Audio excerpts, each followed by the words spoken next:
Several reports of violence were reported throughout the night from several parts of Sri Lanka.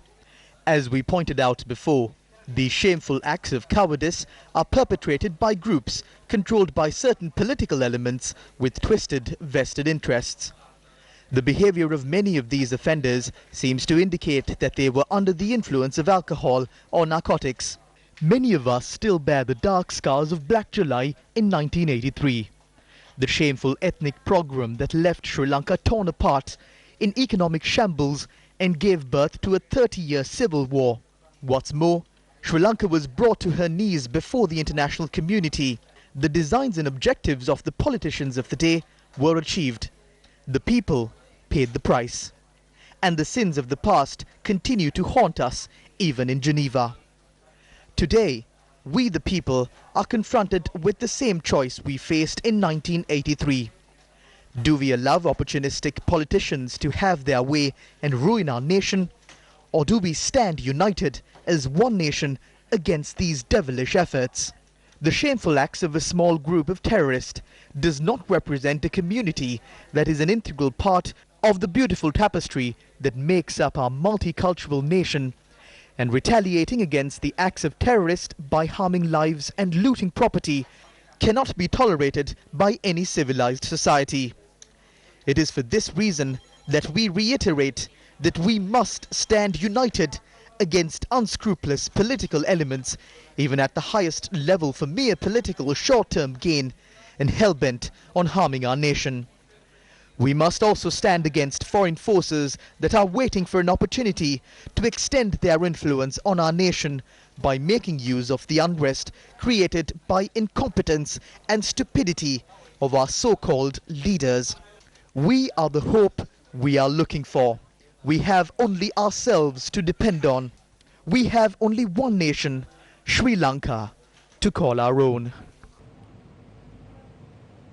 Very good evening to all our viewers. You're tuned on to Primetime News. We're coming to you live this evening from our Newsfirst studios in Colombo. I'm Joel Outsgood. We start off today with a look at the headlines. Police curfew imposed in the island from 9 p.m. today to 4 a.m. tomorrow. 74 arrested in connection to incidents of unrest. Namal Kumara, Amit Veerasinghe and Dan Priyasad among the arrested. Prime Minister tours areas where incidents of unrest were reported yesterday. Chief prelates of the three sects urged the general public to refrain from violence and act peacefully. Archbishop says all political parties based on religion or race should be banned.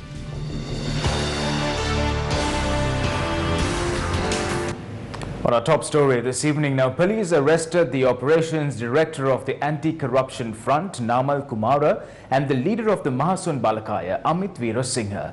Now, according to police media spokesperson SP Gunasekara, they were arrested for questioning in connection to the violent incidents reported last night. According to police media spokesperson, the two individuals were arrested by a special team of police officers from the police headquarters. Amit Veerasinghe was arrested in Teldenia, while Namal Kumara was arrested in Varkapola. The operations director of the anti-corruption front, Namal Kumara, was arrested when he arrived at the Varkapola police station to submit a complaint over death threats he had received. As mentioned on the headlines, now police curfew has been imposed in the island, which started at 9 p.m. and will go on till 4 a.m. tomorrow morning. Police media spokesperson SP Gunasekara said that police curfew was imposed in the Wayamba district from 6 p.m. today to 6 a.m. tomorrow. Curfew in the Gampa police division was imposed from 7 p.m. today to 6 a.m. tomorrow. Police curfew was imposed in certain areas in the northwestern province from 12th evening till 4 p.m. tomorrow, owing to certain incidents of unrest that were reported yesterday and the day before. The curfew was temporarily lifted for 2 hours from 4 p.m. to 6 p.m. All schools in the northwestern province were closed down today, while government employees in the province were released from their duties. The police stated that 74 suspects have now been arrested in connection to the incidents of violence that were reported yesterday. According to police, 14 suspects were arrested from Minuwangoda.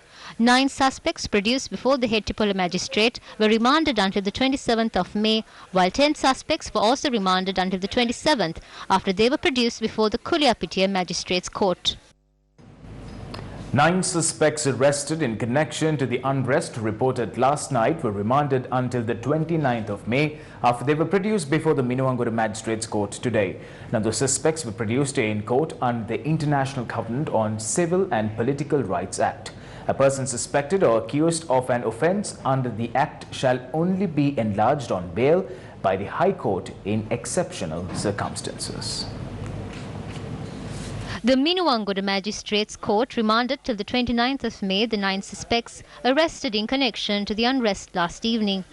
The International Covenant on Civil and Political Rights Act No. 56 of 2007, or the ICCPR, gives effect to certain articles in the International Covenant on Civil and Political Rights relating to human rights which have not been given recognition through legislative measures. Section 3 of the Act states, I quote, "No person shall propagate war or advocate national, racial or religious hatred that constitutes incitement to discrimination, hostility or violence," unquote. The Act also states that an offence under this section shall be non-bailable and no person suspected or accused of such an offence shall be enlarged on bail except by the High Court in exceptional circumstances. According to the Act, a person found guilty of committing an offence under the subsection 1 and 2 of section 3 shall on conviction by the High Court be punished with rigorous imprisonment for a term not exceeding 10 years.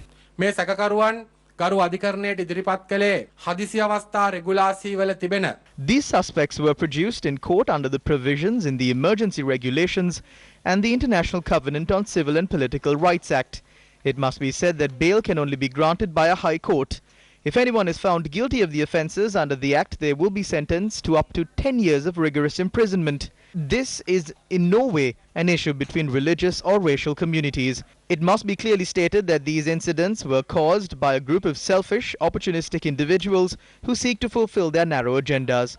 The police headquarters issued written directives to all senior police officers on the use of force. We strongly believe that it is time to use such force to control this sort of incidents. මට කාලය එළඹ ඇති බව අපි තරයේම විශ්වාස කරනවා. In related news now, details of certain politicians been involved in the incidents of unrest that were reported in the island last evening have begun to emerge. 6 suspects arrested by the Bingiria police and later held by the Hettipola police were released on bail by MP Dayasiri Jayasekara. When MP Dayasiri arrived at the police station, Operations Director of the Anti-Corruption Front, Namal Kumara, was seen among the crowd outside the same police station.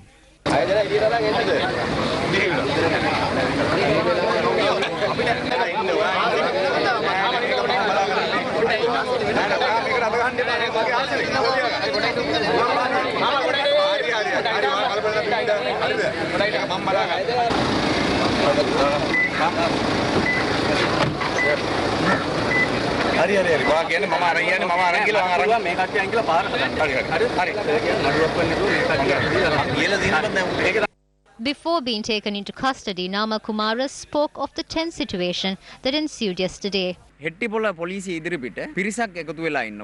a group of people had gathered in front of the Hettipola police and were passing by the police station, one person from the group recognized us and asked us to get out of the vehicle. MP Dayasiri Jayasekara also came to the location. No one took notice of him when he came. MP Dayasiri came to me and said, "What are you doing here?" He said, "This is my electorate and I can handle these issues. I won't allow these issues to take place here. You can get lost." He said, "I will solve this issue. All you have to do is leave." Now can't you see how well he has taken care of the situation? I would like to remind MP Dayasiri Jayasekara not to stoop down to such a low level. Do not sacrifice people like this.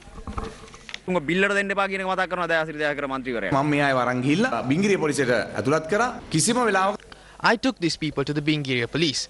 I did not at any point ask for these suspects to be released. But at this point, the police had already decided to release these suspects on police bail given the tense situation, until further investigations are completed. The group at the Bingiria began to travel to Hettipola on motorbikes. There were a number of other political forces involved. There are some people whose names I do not want to mention right now. You will find out these names of the people who are involved in this when police begin to arrest them. I believe that there are a number of extremist organizations behind these tensions. This is clear when you think of how a person like Nama Kumara came to Kurunagala district like this. He had come to the area in a black colored Defender.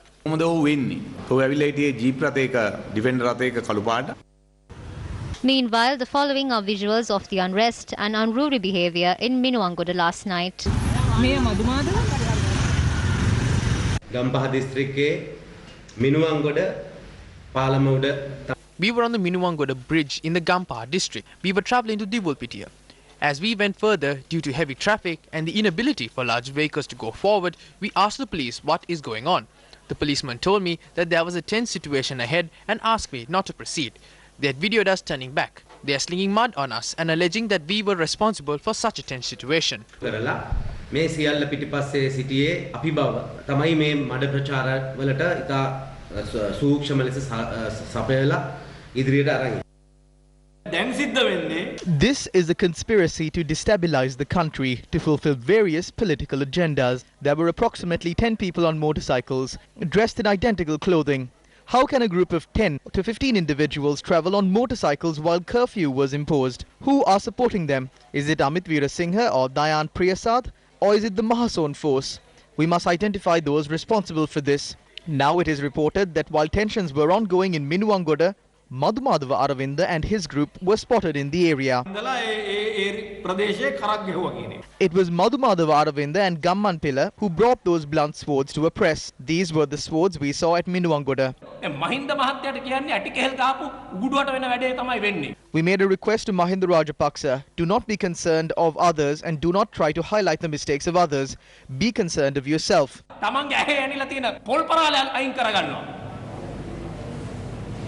Prime Minister Ranil Wickremesinghe toured Kuliyapitiya and surrounding areas where an unrest was reported. Prime Minister Wickremesinghe inspected the damages that were caused in the Hetipula town.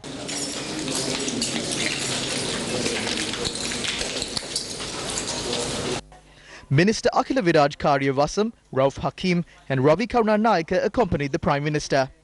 The Premier then inspected several shops that were damaged in Karantippala, Kuliyapitiya. Meanwhile, a meeting chaired by Prime Minister Ranil Wickremesinghe was held at the office of the Superintendent of Police in charge of the Kuliyapitiya division. We cannot let those who carry out this violence disrupt the Vesak Poya celebrations. That is why we took a decision when the Cabinet of Ministers convened yesterday. We have handed over the full responsibility to protect peace to the three armed forces and to the police. We spoke to the commanders of the forces and the IGP regarding this yesterday. We do not hope to let these people disrupt the Vesak Poya celebrations by harming innocent people. Vesak Utsawa kadakappal කරන එක ඉඩ දෙන්න කොහොමවත් ඒ බලාපොරොත්තු වෙන්නේ නැහැ. හානි වෙච්ච අයට මම වන්දි ලබා දීම සිදු වෙනවද? That is the normal form. A decision will be reached when the Cabinet of Ministers convene. The politicians of the opposition said that there will be a major incident in the country on the 13th. Several people spoke about this on the media as well. The government and the security forces were able to certify the security. There was no major incident even by the evening of the 13th. Because the politicians of the opposition were emotionally hurt, they are creating unrest in various places.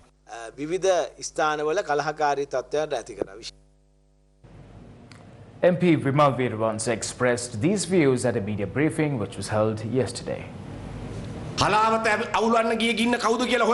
We must identify those responsible for the damage caused in Chilau. Find out whether Akhila Viraj Karyavasam is not behind the fire in Kuliyapitiya. Find out whether an MP named Shanta is not behind the fire that took place in Chilau. These individuals want to cause chaos in the country and use it for their benefit. They want to destabilize the country, postpone elections and permit the US military to establish their base in our country. Well, who are the political leaders of the country responsible for the security of this country? Well, here are some of the answers given to that question.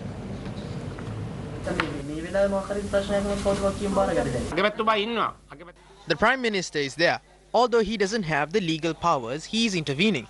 You can remember in the past as well that although he did not have the power, the Prime Minister forcibly convened the relevant authorities and arrested many of the perpetrators of the crime within 24 hours. The entire country knows that the current Minister of Defence is Wan Wijewardena. The ministerial portfolio has been handed over to him. There is no issue now. He must now act accordingly until the President returns. I would like to ask, what were the ministerial portfolios that were handed over when Ranil Wickremesinghe left? He did not hand over any ministries like that. So there is an issue with handing over the work and carrying out the duties. The President has handed over the Defence Ministry to Wan Wijewardena. He must now act as the Defence Minister. Now they cannot say that the responsibilities were not handed over. This is a joke. The problem is that when Ranil Wickremesinghe travels overseas, he does not hand over his powers to anyone. What is happening is that the President, the Prime Minister, the opposition leader, Lakshman Kiriyalla, and all of them are trying to take advantage of this situation. They are trying to use this situation to their advantage. Nobody cares about the security of the people and how the country should be freed from the grasp of terrorism. Rehan D. Vijayratna Jayavikrama, the chairman of the Valigama Urban Council, in a letter to Prime Minister Ranil Wickremesinghe says he's a third-generation United National Party politician and have been told many times not to comment on party matters in public. The letter goes on to claim Rehan D. Vijayratna Jayavikrama had been told that if he supports Sajid Premadasa publicly, he too will be axed from the party and lose his position. The chairman of the Valigama Urban Council believes all this was said to ensure he too will be scared to open his mouth. To his critics, Rehan Jayavikrama says his veins do not allow him to be a slave to politics and will not bow down to certain levels of the party machinery that will most likely commence disciplinary action against him. He says the party suffered setbacks after setbacks, and all the while people echo, when will the party be giving Sajid his due place? Rehan Jayavikrama says he in no way is betraying the current leader, the Prime Minister, even though it may be coerced into thinking he is undermining the party leader. To the Prime Minister he says, quote, even though you may have the chance to consolidate power within the party, the United National Party voters will reject you if you continue to be in the position you are in now, unquote. He goes on to note the people now want Sajid Premadasa, the man who in his opinion will win the subsequent election if the Prime Minister gives him the party leadership along with the official candidature for the 2020 election. Opposition MPs signed a motion of no confidence against Minister Rishad Badruddin today. The motion of no confidence states that the MPs do not believe that Rishad Badruddin can continue to function as a minister of the cabinet. The no confidence motion has been signed by 23 MPs including Dala Salha Peruma, Chamal Rajapaksa, Vasudevananya Kara, Vimal Veeravangsha, Udaya Gammanpilla, Dinesh Gunawardena and Athuraliye Ratanathero. MPs representing the joint opposition said that they are due to meet at the office of the opposition leader in Vijayarama to make a decision on the motion. The motion of no confidence was due to be handed over to the Speaker today. However, the office of the Speaker confirmed that the motion of no confidence was not presented to the Speaker today. The gazette to ban 3 extremist organizations was issued today. Based on the powers of the Public Security Ordinance, the Gazette notification was issued by President Maithripala Sirisena. As per the Gazette notification, no person shall, within or outside Sri Lanka, be a member or cadre of, provide leadership to, wear, display, hoist or possess the uniform, dress, symbol, emblem or flag of, summon, convene, conduct or take part in a meeting, or obtain membership or join, harbour, conceal, assist a member, cadre or any other associate of, promote, encourage, support, advise, assist, act on behalf, donate or contribute money or material to, procure, store, transport, possess or distribute material for any organisation specified in the schedule. In addition, the Gazette notification prohibits to engage in any transaction with these organizations. Any person who acts in contravention of these regulations shall on conviction by the High Court be sentenced to a term of imprisonment not exceeding 20 years Any person who conspires to commit or attempts, abates or engages in any conduct in preparation to commit an offence in contravention of these regulations shall be sentenced to a term of imprisonment not exceeding 10 years. Meanwhile, the Gazette to prohibit the concealing of the full face, which will in any manner cause any hindrance to the identification of such a person in any public place, any garment, clothing or other material, was issued today. As per the Gazette, full face means a person's face from the top of the forehead to the bottom of the chin and between, but not including the ears. The Gazette also states that a member of the Sri Lanka Army, Sri Lanka Navy, Sri Lanka Air Force, a police officer or a member of the Department of Civil Security may require such person to remove such garment, clothing or other material which conceals such. The chief prelates of the three sects urge the general public to engage in day-to-day activities in peace without violence. Issuing a statement, the chief prelate states that due to activities carried out by extremist groups, ethnic and religious differences have intensified. The chief prelates say that it is the responsibility of the politicians of both the ruling and opposition parties to ensure the peace of all religions. The statement further states that as a result of acting to increase the number of votes, there are many unfavourable consequences. It further adds that a statement made by a responsible minister that Sri Lanka is not a Buddhist country against a backdrop where there is an unfavourable situation in the country could further fuel the situation. The chief prelates expressed their disappointment that the advice of the Mahasangha for the betterment of the nation are not heeded to. They expressed further disappointment that these matters have to be brought to the attention of the authorities over and over again. The statement says that it is the responsibility of all to support the security forces who are protecting the law and order during these unfortunate times. Archbishop of Colombo, His Eminence Malcolm Cardinal Ranjit, had these views to be expressed. ඒ පාලනය කරන්න ඕනේ හමුදාවෙන් හරි පොලිසියෙන් හරි වෙනත් ආරක්ෂක අංශයකින් නෙවෙයි. This should not be controlled by the police or the army or any other security force. This should be controlled by ourselves. We must use our intelligence. We must not act based on our feelings and use our intelligence to control this situation by ourselves. The fact that we, who already suffered from a war, are acting in a way that will push our country back to the same state is quite unintelligent. Please stop what you are doing.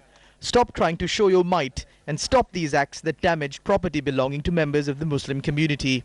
Having political parties that are based on religion or race has only divided our nation, and we are not moving towards integration by this system. So I believe that political parties that carry the names of certain religions or races should be banned. ආගමක නම හෝ ජාතියක නම හෝ දාපු දේශපාලන පක්ෂ තහනම් කරන්නට ඕන. Meanwhile, the Methodist Church in Sri Lanka convened a media briefing today. Why are the leaders of our nation not protecting our people? Why are the political leaders of this country not allowing the police and the armed forces to use their powers and arrest the people involved in these acts? If they are taken into custody from one door and sent out from the other, it is completely wrong. We do not approve of it.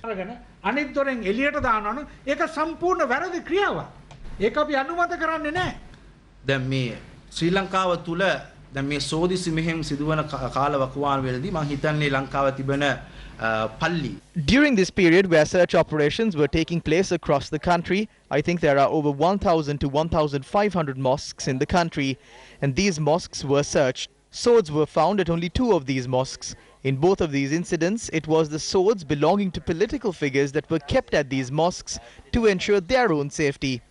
So that is how the opinion that swords are being kept at mosques was formed. Because this act was perpetrated in the name of Muslim devotees, we apologize to the entire nation. We are asking you for your forgiveness. නිසා අපි සමස්ත ශ්‍රී ලංකා ප්‍රජාවගෙන් මේ හසඳ අපි සමාව ඉල්ලා සිටිනවා. මේ කිසිම දෙයක් නැහැ. අපි සමාව ඉල්ලන්න පුළුවන් අපිට. ඔබතුමන්ලා ජනතාවගෙන් සමාව ඉල්ලන්නට නිහතමානී වුණා. ඒසා ඔබටත් අපගේ සාමය මේ මොහොතේදී ප්‍රකාශ කරමු.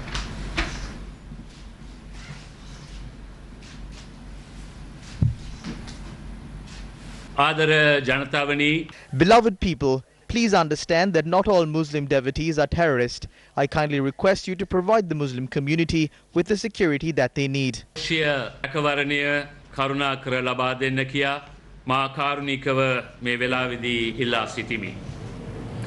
A number of agreements between the Chinese government and Sri Lanka were inked by President Maithripala Sirisena today. The agreements include massive investments by the Chinese in the island, as well as a number of agreements on the country's national security. Chinese President Xi Jinping has assured President Maithripala Sirisena that he will provide all necessary support for Sri Lanka to eradicate terrorism from the country and ensure national security. The two heads of state met at a Chinese presidential residence this evening. The Chinese government, as per a request made by President Sirisena, has agreed to provide a financial grant of 2.6 billion rupees for the activities of security forces during the emergency situation in the country. The presidential media division said that the Chinese president agreed to provide 100 jeeps worth 1.5 billion rupees to the Sri Lankan Police Department immediately. The heads of state also inked a number of MOUs for cooperation between security forces of the two countries. The Chinese president stressed that he condemns all forms of terrorism and expressed his condolences to the people affected by the April 21st attacks. The Chinese president had stated that he is ready to support Sri Lanka in their journey to rebuild the country following the terrorist attack. Issuing a release, the Executive Board of the International Monetary Fund said that it has completed the 5th review of Sri Lanka's economic performance under the program supported by extended agreement under the Extended Fund Facility. It has approved a $164.1 million disbursement. Sri Lanka's 3-year extended arrangements of $1.5 billion was approved on the 3rd of June 2016. The final tranche of the loan facility that Sri Lanka was to receive in November last year was suspended due to political instability in the country.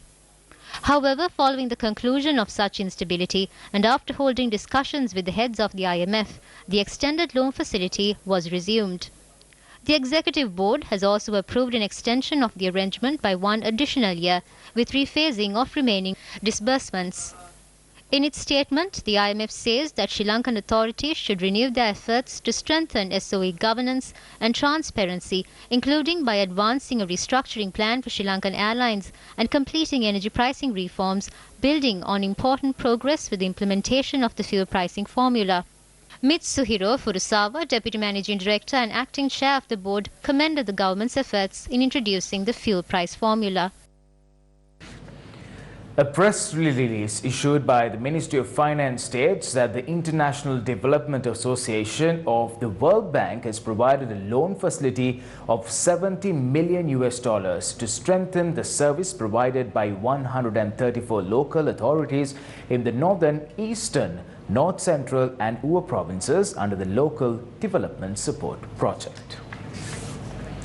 Moving on now, issuing a joint statement, the United Nations Special Advisor on the Prevention of Genocide, Adam Atieng, and the United Nations Special Advisor on the Responsibility to Protect, Karen Smith, have expressed their grave concerns about the growing acts of violence on the basis of religion, including attacks against homes, places of worship and businesses in the northwestern province of Sri Lanka. The statement adds that the recent violence in Sri Lanka has highlighted a growing influence of nationalist and extremist views of identity in the Asian region, putting religious minorities at risk. In their statement, the special advisors acknowledged and welcomed the swift response of the government, including by deploying the security forces to protect affected communities and addressing the spread of false information and incitement to violence. They also encouraged the government to make sure that these and other past similar attacks are fully investigated and those responsible for instigating or committing these violent acts are brought to justice and made accountable.